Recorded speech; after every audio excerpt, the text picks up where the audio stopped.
Okay, so welcome everyone to our Study Abroad podcast series. So today we have Heeth Shah, who did his masters from Singapore Management University, and we'll be knowing about his study abroad journey. So welcome Heeth to our podcast. Hey, thank you so much, Vishal, for having me.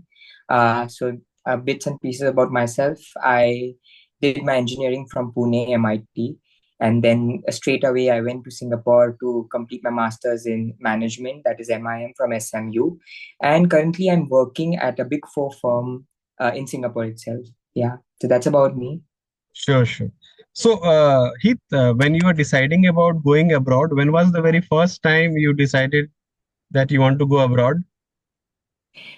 So actually, it was after COVID when I thought that I am also interested towards business side of things and management side of things, along with my technical studies. And that's why I thought that I should pursue a degree in management and business, particularly related to finance and marketing side. I wasn't sure that time that I want to pursue in finance, particularly or finance, but or marketing. But I was sure that I want to connect my IT or tech background with the management side. So then I searched for the MIM program. So there were like MBA and MIM programs worldwide, and the major difference which I found out was that all the high ranking universities, right, the MBA program there required 5 to 7 years of work experience, and since I wanted to go ASAP right after my undergrad, the MIM was a perfect choice for me because MIM is like a pre-experience MBA program where you do not need work experience. And they basically teach you from the scratch, and it's majorly focused towards students who do not have a background in commerce, business. So yeah, that's how my journey started. And primarily, I was looking in Europe because MIM is more popular in Europe, but then somehow I found about SMU through an event which I attended, and also through a few of the vlogs from people on YouTube. So that's why I was keen towards Singapore because I personally like to. I wanted to study in a metropolitan environment rather than in a uni town. So that's how I was attracted to Singapore. And as we know, Singapore is the financial hub for Asia. And that time, the if you consider the COVID situation, although I went just after COVID in 2022, it was still better than the other countries. So I was more attracted towards and inclined towards studying in Singapore. Yeah. Sure. So you applied to few colleges, or you applied to only Singapore? No, actually, I applied to the UK universities first because, as I mentioned, that I was more keen, as MIM is more popular and prevalent in Europe. And then I had applied to Singapore only in SMU and NUS. But then NUS, right, the MIM programming NUS, they only accept students majorly from the commerce, economics, and business backgrounds. And since I was from a science background, they told me that you can apply, but still, there are less chances for me to get into because the cohort itself is only for people from the commerce background. So that's how I got into SMU and a couple of universities in UK also. Then I had a dilemma of choosing between Singapore and the UK. So that's how then there was a choice between whether I want to study in a metropolitan city like Singapore or in Leeds or certain university towns which are far away from London. So then I came across that yes, this is my priority, that I want to study in a business hub where I have access to a lot of employers as well, potential employers as well as people from the industry itself, which I can connect to and learn and get mentorship from. So that's how I ended up on choosing Singapore. Sure, sure. And you had to do some application preparation and you had to write some test for this. Yeah, so I'm not sure if the test is still prevalent, but because there was the COVID situation was on that time, I had given the SMU 80, which is SMU admissions test. That test is very similar to the ones which we give for the aptitude test for the for any kind of job application. So it just tests your aptitude knowledge, and it's not a test where you need to. It's not a competitive exam, but rather an exam where you just need to cross the threshold so that you pass the level one and then the other processes continue. Yeah. Sure, sure, sure. And after your admit and all you got, how was the visa process for you? Okay, so Singapore that way, as we all know, is very convenient when it comes to all these documentation, visa processes. So your university itself helps you to get your visa from the ICA. ICA is the Immigration and Checkpoints Authority of Singapore.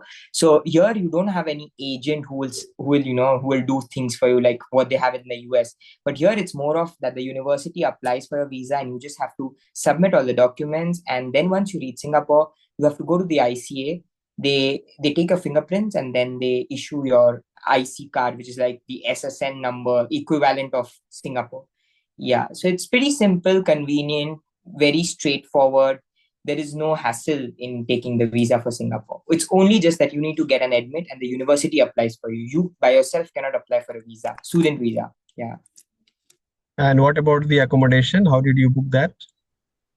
Okay, so for accommodation, right, it's more of I mean, you can also opt for uni accommodations, but for master students, the accommodation options are quite limited with universities. NUS has a lot of opportunity, a lot of space, so that's why they have got campus accommodation. But for us, like with SMU, because it's a city campus, they also have a tie up with the hostels. But then people prefer in masters that they stay in an apartment. So you can either find an apartment by yourself near to the university and maybe away from the university if there are budget constraints. Yeah, so it's more of like whatever you wish, like it's like that. Yeah. Sure, sure. And once after you sorted your accommodation, how did you come to Singapore? Which flight did you take? Okay, so I was lucky enough to take Vistara. I miss Vistara.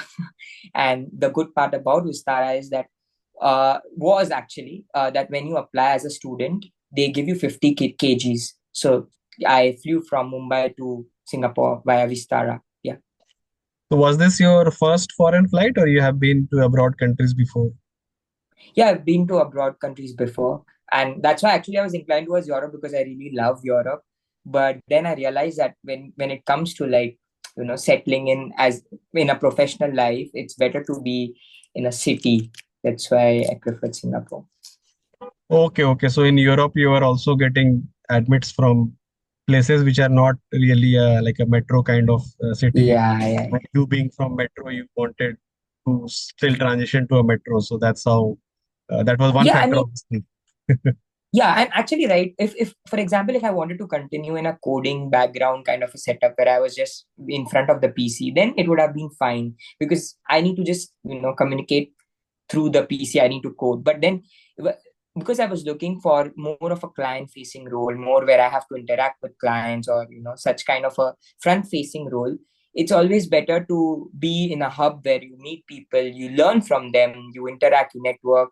Maybe they are potential employers and whatnot. So I think for networking opportunities, a metropolitan hub like Singapore was making much more sense for me that time. Sure, sure, sure. And once you arrived to Singapore, what were the initial few surprises that you noticed? I think initial few surprises which I noticed was the teaching pattern in Singapore, very different from what we have here in India. I'm not sure how the IIMs function, so cannot comment on that. But then when it comes to a business university, right, I saw that it felt like almost I'm already attending, maybe a training which happens in the office. It's very much professional, and the professors are uh, they are very high profile professors from all these Ivy League universities who teach, so their pattern is very different. So the professor in SMU they have a lot of autonomy when they want to teach something. So it's not like there is a board pattern where in India we have ICSE board, or example AICT, or any kind of central board which administers what the students need to be taught. Whereas here professors itself have an autonomy, is that okay, this topic is relevant, so they made us they made us aware about the topic, and that's how that flow, they make a flow for the syllabus. That was different. Then a lot of focus on class participation and project work. So they in SMU especially, they have given emphasis on when we participate in class. So we get points when we participate. So that helps us to think a lot, and it helps us to develop the intriguing mindset and the inquisitiveness where you need to question everything. So that's a good thing, which also currently I'm into audit. So that questioning mindset somehow has helped me to, question more. Yeah, so that was different. And lastly, I think the job hunt process is not similar to what we have in India. It's not like placement system where companies come, they ask for your resumes and CVs, and then you apply. Here it's basically just like, events happening, all networking events happening all around the year. You just go, you network. If that person and you connect well, you also have interest in that team, you connect, and that's how maybe that person becomes a potential employer. Yeah, so yeah, these was Sure, few sure. things which are different. So there is one more, few more things that changes for a study abroad aspirant is the cooking, cleaning, laundry, etc. that they usually have to do by themselves. So what was the transition like in your case? I think currently, right, so in Singapore, there is a concept of co-living and service apartments, wherein the cleaning is included in the rent itself. So that part is sorted. And when it comes to food, right, Singapore itself is made in such a way because a lot of people come there to work. You have all these hawker centers and food courts. So it's quite affordable meal. So you don't have to like cook every time. So Singapore does not have a cooking culture. That's why the kitchens in Singapore are also very small because they want people to go outside and have food, and also because people are so busy. It's Asia, it's not like Europe where you have time. So people usually have it in hawker centers, which are food courts in every area. It's affordable and you get all kinds of food. So you have Indian, South Indian, North Indian, you have Vietnamese, Chinese, all kinds of cuisine housed in one food court. So yeah, so pretty much people use food courts for their meals, and cleaning is already done. Sure, sure, sure. And did you also do any part-time job, any internship while at MIM course? Yeah, so MIM, so we have a semester where we have to do full-time internship. So I did an internship with Lufthansa into key account management. So it was mostly related to business analytics.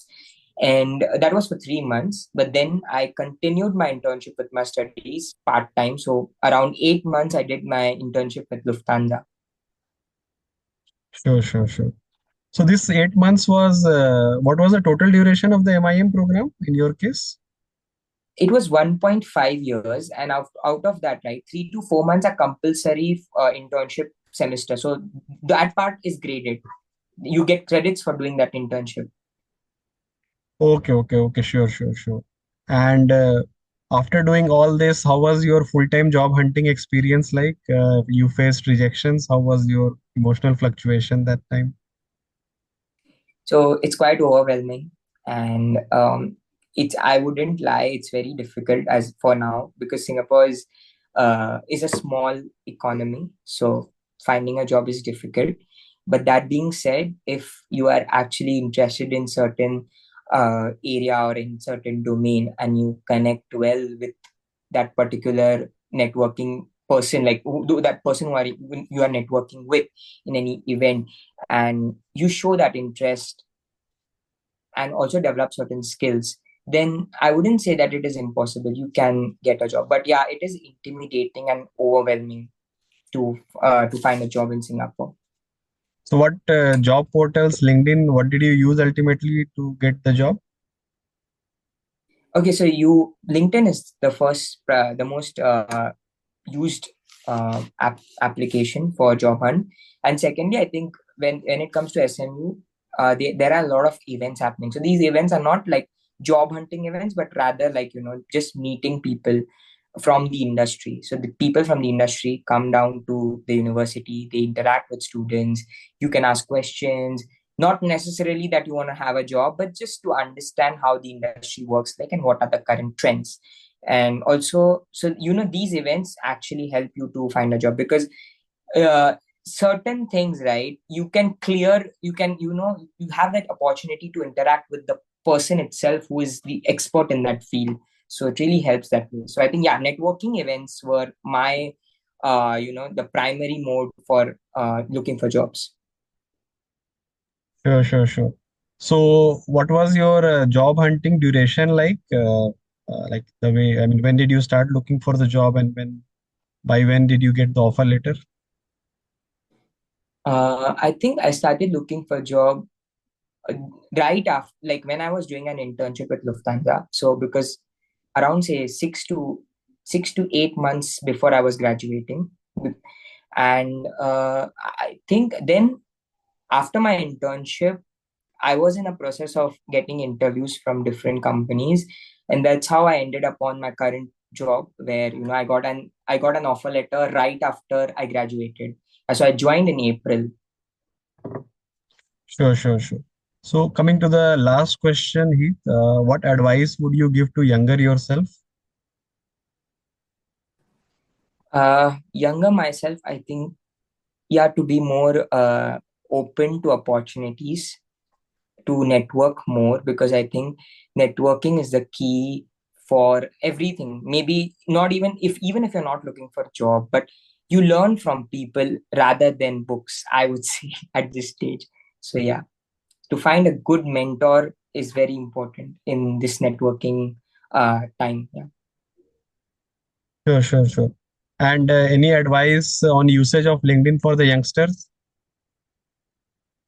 Yeah, I think to make a good profile which depicts your skills, achievements, and again via LinkedIn you can reach out to alumni of your university who are working in your dream company. Ask questions to them. I'm sure that since you are an alumni of their university, they will be most happy to help you out. Yeah, so reach out to people via LinkedIn and make your profile, however it is, just make your profile up to date, and yeah, continue networking via LinkedIn. Sure, sure. Thank you, Heath, for your time and sharing your journey and advices to the audience. And we hope the audience will like it. Have a good day. Bye. Thank you so much, Vishal. Thank you so much for having me.